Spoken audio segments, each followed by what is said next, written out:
Okay, thanks. Ask everybody to open up in their Bibles to Matthew the 19th chapter. As soon as I say that chapter, you either know exactly what we're going to be talking about this morning, or you'll be pleasantly surprised in about 3 or 4 minutes from now. Matthew 19 is a very, it's a very popular chapter, but in kind of some bad ways. And so I kind of want to revisit it this morning as we talk about some subjects that I feel like are especially important this time of year. We're dealing with Valentine's Day, and love seems to be in the air. And I think this is a chapter that's oftentimes been neglected. I think it's sometimes been abused. So we're going to start there as we talk this morning. I want to remind us about our yearly theme that we have for this year. It's the word literally decide. We talked about it the very first week in January, that our entire theme this year is decide. And there's a variety of topics we're going to be talking about, one every month. If you're wanting a full list of them, they're actually posted on the back by the water fountain. But I chose that word intentionally because I feel like the word decide is something that we as Christians need to be doing. When you think about Joshua chapter 24 and verse 14, whenever Joshua gets up and he says, choose ye for this day whom you will serve, that makes a very declared decision. 1 Peter chapter 2, Peter does the exact same type of thing. I think we need to remind ourselves that we're consciously following God.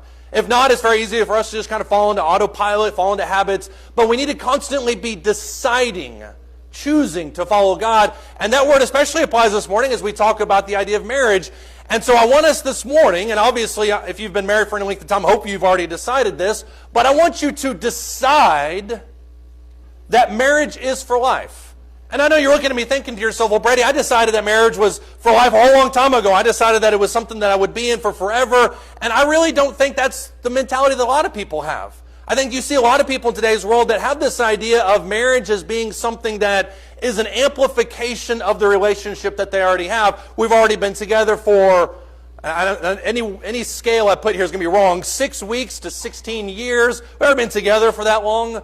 So let's just, quote, make it official by being married. And that is the way that some people will approach it. They'll say, well, what we need to do is we need to just make it official. We need to get married. And I don't think that's the mentality at all. If you hear nothing else from this sermon, listen to this. If you go into marriage thinking the phrase, if this doesn't work, I can just leave, you don't need to get married. Because that is the wrong attitude that anybody should have going into marriage. I thought it was interesting. There was a study that came out several years ago that talked about the rate of divorce in America. And this is not an unpopular study. We've probably seen thousands of these. But it mentioned specifically that the rate of marriage in America, marriages that are designed, quote unquote, for love, and I'm not minimizing that phrase at all, but marriages that are based around the idea of love have about a 40% failure rate. The divorce rate in America is 40 to 50% right now. On the contrary, you go to some places in the world where arranged marriages are the norm, the divorce rate plummets. And I'm not talking to 10, 15, I'm talking 1, 2%. But the divorce rate amongst a lot of countries where you have these idea of arranged marriages, around 1 or 2%. And I know there are a ton of factors that go into that. I think you have on one scale, you have a lot of people that's just their custom. The idea of divorce is not a part of their culture. And some people stay in marriages that are abusive by nature. Some people stay in marriages where the partner's running around on them. So there's a lot of elements that go into that specific number. But on the other end of the equation, you also have a lot of people that will enter into a marriage purely based on emotion. Well, I just feel a certain way about this person. And so therefore I think we'll get married because I feel this way about that person. And you can obviously see the problem with that. The problem is whenever you don't feel like you're in love with that person, the desire will then be for you to leave that marriage.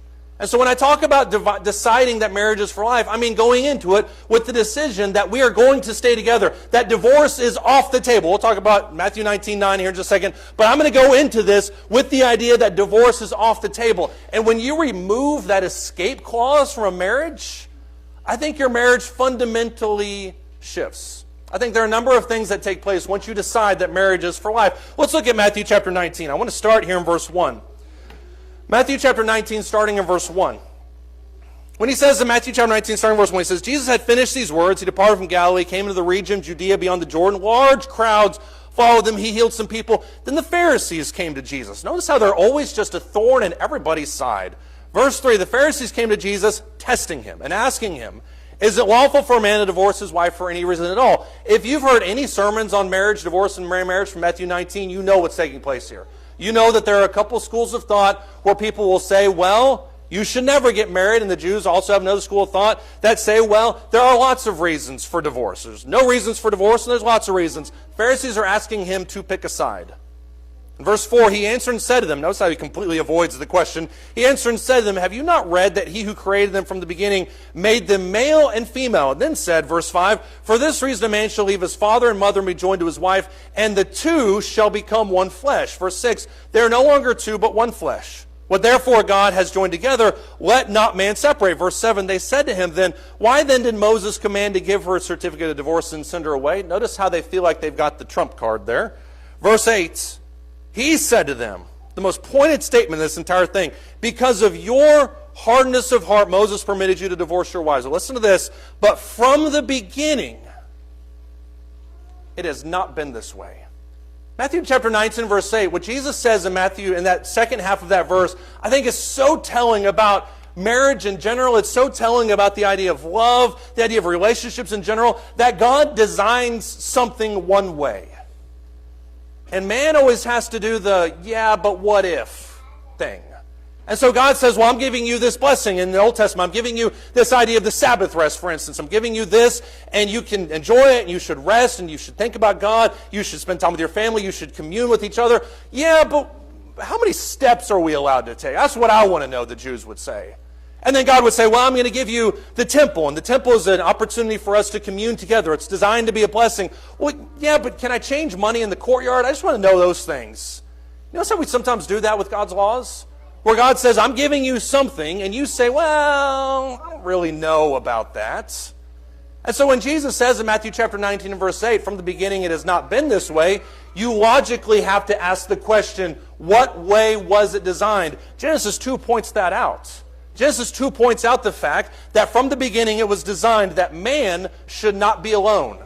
And if you follow the narrative in Genesis chapter 2, what you notice is that God makes everything for man out of the dust of the earth. He doesn't do that with woman. He says there in Genesis chapter 2, verses 28 and 29, that he fashioned a rib out of Adam and made her a woman, made her a companion for Adam. And Adam recognizes it. That's why he calls her woman, because she was taken out of man. And as you see that narrative unfold, he makes the statement, flesh of my flesh, blood of my blood. There's this whole idea of a communion between the two of them. You see this exact same thing happening in Ephesians chapter 5. And this is not an illustration I want us to lose sight of. Look at Ephesians chapter 5. This is a passage that's also talked a lot about when you talk about marriage. Ephesians chapter 5.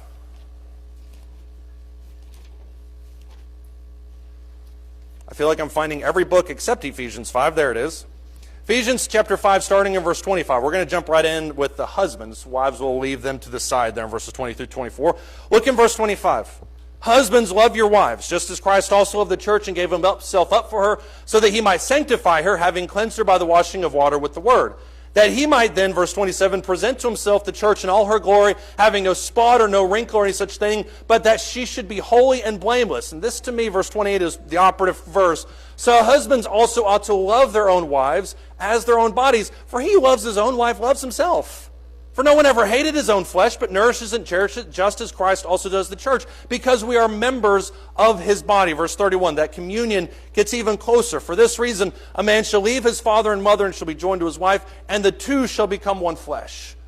When you read Ephesians chapter 5, 25 through 31, the number one word that should come to your mind amongst a few different words is sacrifice. That's the illustration that's taking place there between Christ and the church. Just as Christ loved the church, gave himself up for the church, so husbands also need to have that same attitude towards her. But notice the illusion that's carried over. Genesis chapter 2, you have the idea of man or woman being taken out of man. That's the companionship. You have the same thing mentioned there in 28 and 29, where it says that nobody ever hated their own flesh, but loves it and cherishes it and nourishes it. Why does Paul bring that up? Paul isn't bringing that up because he just has extra papyrus and he's looking to fill space on this letter. He brings this up because he's carrying the same allusion over from Genesis chapter 2. When you look at your spouse, yeah, you can say in a metaphorical sense, yet you are flesh of my flesh. But that points back to Genesis chapter 2 when woman was literally taken out of man. And so rather than see our spouse as some kind of roommate that we just happen to have, the emphasis is in Genesis chapter 2 and in Ephesians chapter 5 is that you are no longer two units, but one unit, working together to achieve your goals. Now I'm going to try to do this in my best voice possible. It's not going to work because I know it's not going to work. But I wanted to kind of say the phrase, but Brady, what happens? Nathan always uses that phrase when he talks to me about this type of stuff. But Brady, what about Matthew chapter 19 and verse 9? That's where I should have put that. Look at Matthew chapter 19 and verse 9. You're welcome, Nathan. I knew you were leading singing this morning, so that's why I shouted you out. Matthew chapter 19, starting in verse 8, he says, and this is the quote-unquote exception clause, he said to them, because of the hardness of your heart, Moses permitted you to divorce your wives, for from the beginning it has not been this way. And I say to you, verse 9, whoever divorces his wife except for immorality and commits another woman, or marries another woman, commits adultery. This is a passage that a lot of people have fought over. And I've heard sermon after sermon after sermon discussing this passage, dissecting this passage, and I know you have as well. And you've probably heard all the different Hebrew and Greek definitions. Well, what are these other schools of thought thinking about this? What is Jesus talking about? What is the Greek definition of that word porneia? What is he talking about? Because there are some people that will say, well, what's happening here is he's talking about, when he uses that phrase porneia, which is the idea of sexual immorality, what he's talking about here is he's talking about something as simple as, well, not as simple, but something like pornography. And if you find your spouse that is just embroiled in some kind of deep internet pornography addiction, then you have the ability or the responsibility, some would argue, to divorce them. I don't agree with that.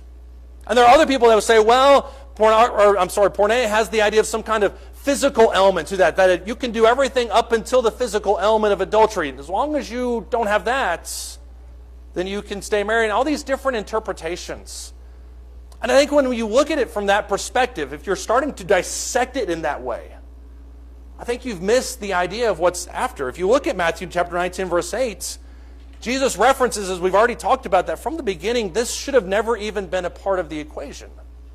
But then also look at the response of the disciples in verse 10. The disciples said to him, if the relationship of the man with his wife is like this, it is better for him not to marry. That shows you how seriously the apostles took this instruction. And there certainly are some people who walk into marriage so flippantly with some kind of just this random idea about how we're going to take care of the relationship and what we're going to do and how we're going to live our life. And if it doesn't work out, then whatever. That is not the way the apostles looked at it. Because as they mentioned there in verse 10, if this is the punishment for getting this wrong, then we should never get married to begin with. And Jesus doesn't necessarily disagree. In verse 11, he says, not all men can accept this statement, but only those to whom it has been given. For there are eunuchs that are born that way from their mother's womb, and there are eunuchs who are made eunuchs by men, and there are also eunuchs who made themselves eunuchs for the sake of the kingdom of heaven. He who is able to accept this, let him accept it. We don't ever talk about verses 10 through 12 in this entire discussion, but what it does is it gives so much gravity to this statement. And I have known people that will live and die by the most random interpretation of the text. And then as you talk to them, you find out they've got a relative that's that exact same situation. Or maybe they're in that same situation. Or maybe a leading member, quote unquote, of the church where they're at. That's their interpretation. And so the point in saying this is that you can work these words however you want to. The text is pretty explicit, in my opinion, that two people are to remain married unless there's adultery present. And when that happens, you have the opportunity, or the availability rather, not the opportunity, but not necessarily the responsibility to divorce. I know of some people that have said, well, as soon as your spouse cheats on you, you need to not only divorce them right away, you need to beat them to the courthouse. That misses the entire spirit of what he's talking about. And marriage needs to be placed in some kind of esteem, that we respect it, that we honor it, that we recognize what it is. When you look at 1 Corinthians chapter 7, for instance, and as Paul talks about the nature of people who are married, people who are single, he echoes the same sentiments in Matthew chapter 19, 10 through 12. It's this idea that marriage is serious. That, yeah, it can be a great help, a great asset, but it also comes with some serious responsibilities. And then we need to understand that before we go into any aspect of marriage. If you enter into marriage, and if you enter into a contract and you say, what are the loopholes out of this? Then you're in it for the wrong reasons. And I guarantee you, you will find a preacher, a church, a Christian, an interpretation, a Bible translation, you will find somebody that will tell you that you're okay. But you and I both know what the reason is for you getting out of that marriage. When we decide that marriage is forever, I would argue that there are a few things that change almost overnight. Number one of the things I think that we learn is that our emotions spring out of actions. As we've talked about already, there are a lot of people that will say, well, I'm marrying this person because I feel in love with them. And that's really the catchphrase of the last 100, 150 years is, well, I've fallen in love with somebody, which I don't know why we have to equate romance with going off of a cliff, but that's the way that some people interpret it. But this idea that I'm falling in love with them creates an emotional element that is by its nature very arbitrary. And so the idea is that you can very easily fall out of love with them. And yet the point is that as we get into marriage, we realize that our emotions spring out of actions, not always the other way around. By the way, I'm not condemning anybody that married for love. Obviously, love my spouse, and to answer everybody's questions, no, I'm not preaching the sermon because I didn't get Melina anything for Valentine's Day. Let's just get that out of the way right now. But I don't think that emotions need to be the primary driver for the very reason that we just discussed. Our emotions by nature are very fickle. One of the things that I've been very open about from this pulpit on at least a number of different occasions is my own personal struggles with things like depression and anxiety.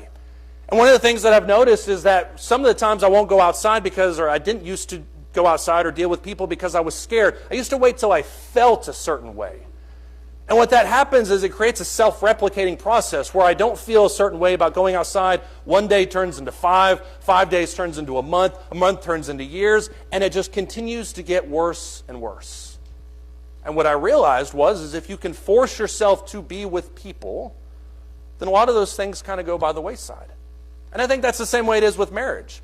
As we all understand, anybody that's been in marriage for any period of time, you recognize that there are going to be certain conflicts inside that marriage where you don't necessarily feel those same wedding day jitters that you did at that point. Melina feels them at least once a week, where she's just like, I just wish I could strangle you. That's that emotion. But what we recognize sometimes, which is not that violent, obviously, but when we recognize is that if maybe sometimes we can at least do the things that we need to do as we're married, we can still help each other, we can still support each other, we can still tell each other that we love each other. Oftentimes those emotions will eventually come later.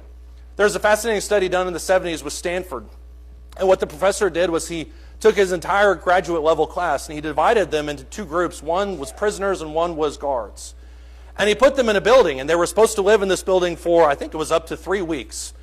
And he said, okay, this group that he chose completely at random, you're the guards. This group that also chosen at random, you're the prisoners. And now you need to go and act out the scenario. And what he found was that after literally a day or two, the guards by nature got much more authoritative. They got much more demeaning. They got much more condescending. And the prisoners, on the other hand, became more victim-oriented. They felt like they were just depressed, and they felt that they were persecuted, and they felt like they were just cast down by everybody else. That's the attitude that sprung out of those actions that those people had. And we see this in our own lives. If you sit around and you isolate yourself, you're probably going to feel like nobody loves you. But if you go out into the world, you'd be surprised at what you find. Look at Colossians, the 3rd chapter. I remember a preacher one time talking about, and this was years ago, talking about how he counseled somebody. And this couple came into his office.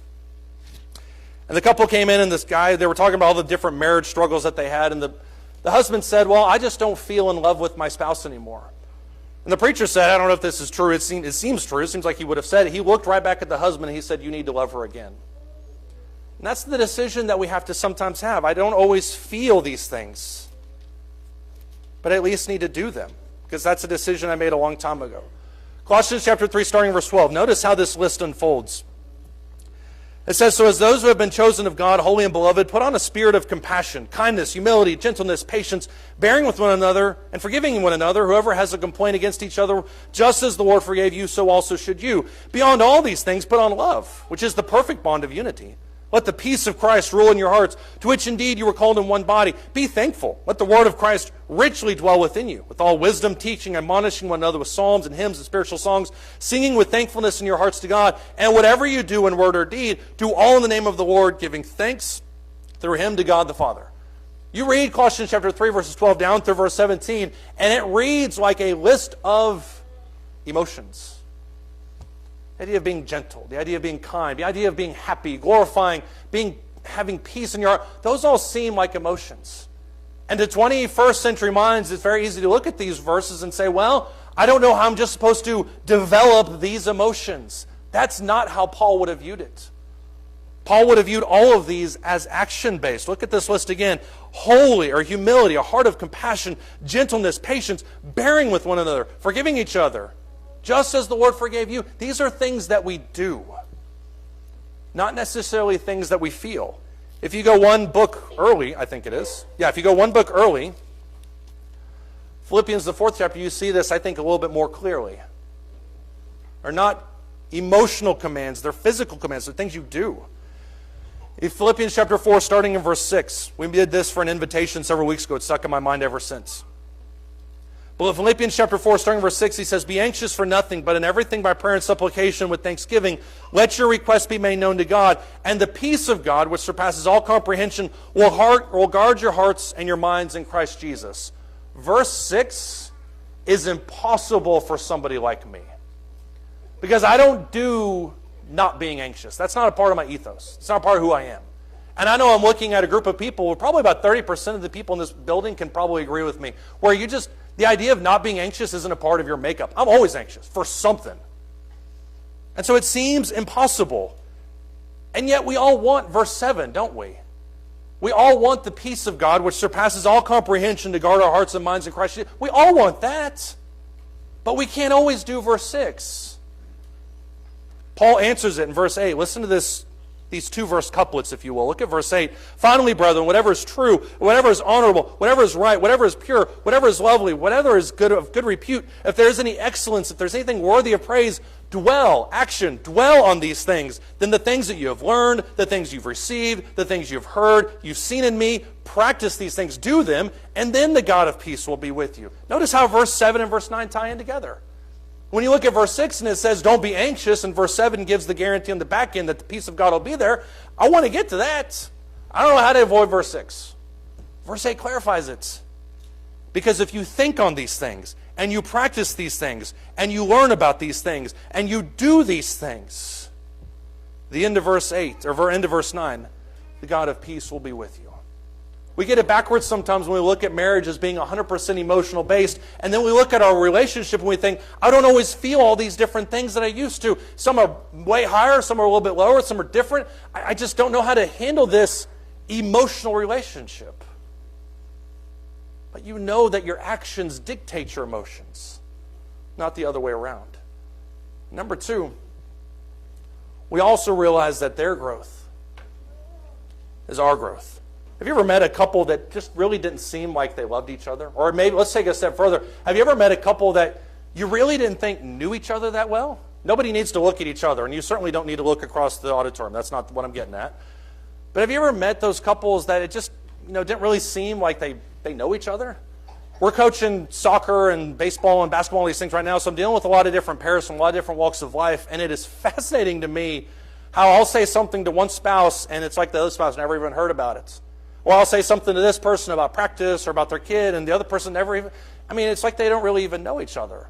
And I recognize that life can pull us in a lot of different directions, and sometimes we go this way, we go that way, we have 2 different pursuits sometimes. But marriage should not be about 2 independent people sharing the same roof. It should be about a union of partnership. And that's what you see in Matthew the 19th chapter, in Genesis chapter 2, whenever God looked at man and said, it is not good that he should be there. Let's bring this other person in the equation, which came out of him, so that he can help carry, or she can help carry the load. Marriage is a partnership. It's a union that's worked together.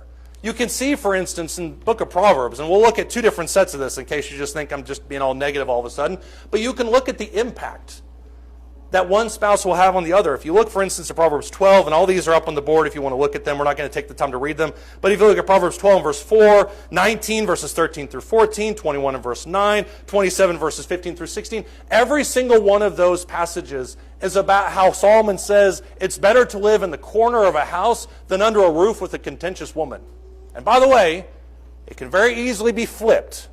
It can very easily be a contentious man. We make that caveat very plain before we move any further. It also talks about how I would rather live outside than deal with a person who is like a dripping faucet constantly. And what Solomon understands is that how one spouse is can absolutely be a detriment to the next person. You look at the other set of Proverbs, it works the other way too. In Proverbs chapter, actually I think it should say 12 verse 14. Then chapter 18 and verse 22, 19 and verse 14, talks about how a good wife is the crown of her husband. How a good spouse is the jewel of their life.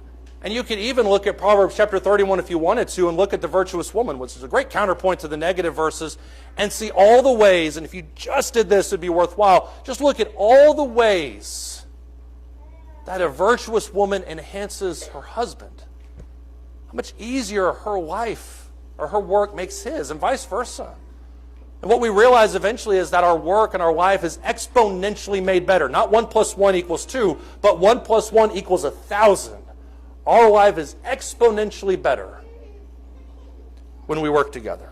In 1 Samuel chapter 25, I don't think I've ever gotten a chance to utilize Nabal in a sermon, and I'm so excited to do that this morning. 1 Samuel chapter 25, you meet a guy named Nabal who is, by all accounts, the worst human being that's ever lived in his own mind. And in 1 Samuel chapter 25, starting in verse 2, it says, "Now there was a man in Maon whose business was in Carmel. The man was very rich. He had 3,000 sheep and 1,000 goats." That meant you were rich back then. "And it came about that while he was shearing his sheep in Carmel," now the man's name was Nabal and his wife's name was Abigail, "and the woman was intelligent and beautiful in appearance, but the man was harsh and evil in his dealings, and he was a Calebite. That David heard in the wilderness that Nabal was shearing his sheep.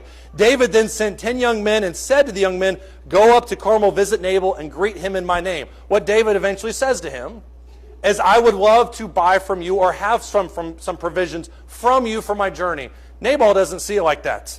As a matter of fact, in verse 9, when David's young men came, they spoke to Nabal according to all the words in David's name, which is, "Can we please have some provisions? Can we please have some things from you?" Nabal answered David's servants and said, "Who is David? Who is the son of Jesse?" Which, by the way, he knows him.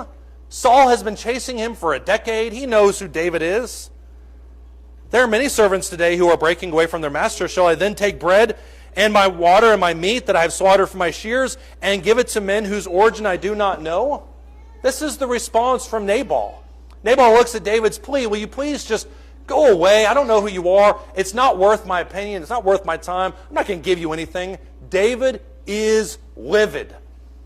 As a matter of fact, if you look down at verse 25, you see up until that point, 11 down to verse 25, where David saddles up and he's planning on slaughtering the entire house until Abigail enters the equation.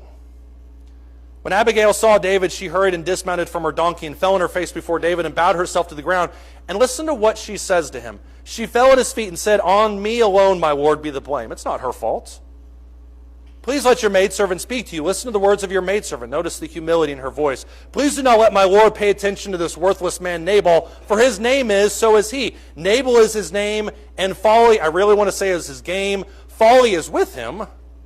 But I, your maidservant, did not see the young men of my Lord whom you sent." So in other words, I was oblivious to the whole thing. Verse 26.